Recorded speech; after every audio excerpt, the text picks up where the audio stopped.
తాము ప్రభుత్వాన్ని ప్రజా సమస్యలపై ప్రశ్నిస్తున్నామని, రౌడీ అనేది పవన్ కళ్యాణ్ కి వర్తిస్తుందని వైసీపీ ఎమ్మెల్సీ బొత్స సత్యనారాయణ చేసిన వ్యాఖ్యలకి జనసేన ఎమ్మెల్యే బొలిశెట్టి శ్రీనివాస్ కౌంటర్ ఇచ్చారు. వైసీపీ కాపు నేతలు పవన్ ని టార్గెట్ చేసి బలహీనపరిచేందుకు కుట్ర చేస్తున్నారని ఆరోపించారు బొలిశెట్టి.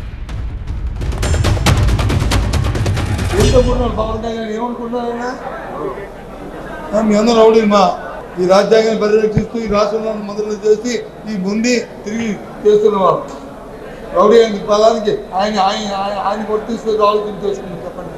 నోరు ఉంది కదా అని, అధికారం ఉంది కదా అని మాట్లాడడం తగదు. అధికారంలో ఉన్న వాళ్ళు చాలా జాగ్రత్తగా మాట్లాడాలి.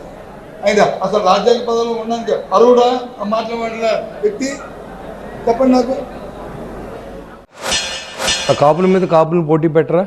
కళ్యాణ్ గారు సింగిల్గా వెళ్ళినప్పుడేమో సింగిల్గా వెళ్తే మీరు ఓడించడానికి ఇదే కాపులు ట్రై చేశారు. ఇవాళ కాపు సమావేశం పెట్టి ఇదే కాపు నాయకుడిని విమర్శిస్తామన్న పవన్ కళ్యాణ్ గారిని, పవన్ కళ్యాణ్ గారి గురించి మాట్లాడుతున్నారు. అంటే మీ టార్గెట్ పవన్ కళ్యాణ్ గారు. మరి వీళ్ళు పెద్ద మాటలు చెప్తున్నారు. ఏ రంగా గారు అయితే ఏ రంగా గారు చంపబడ్డారో, ఏ కుటుంబంతో చంపబడ్డారో ఆ కుటుంబంలో వ్యక్తిని మీ లీడర్గా ఎందుకు యాక్సెప్ట్ చేస్తున్నారు మీరు అడుగుతాను ఈ వైసీపీ నాయకుల్ని. అక్కడ మీ దగ్గర సమాధానం ఉండదు.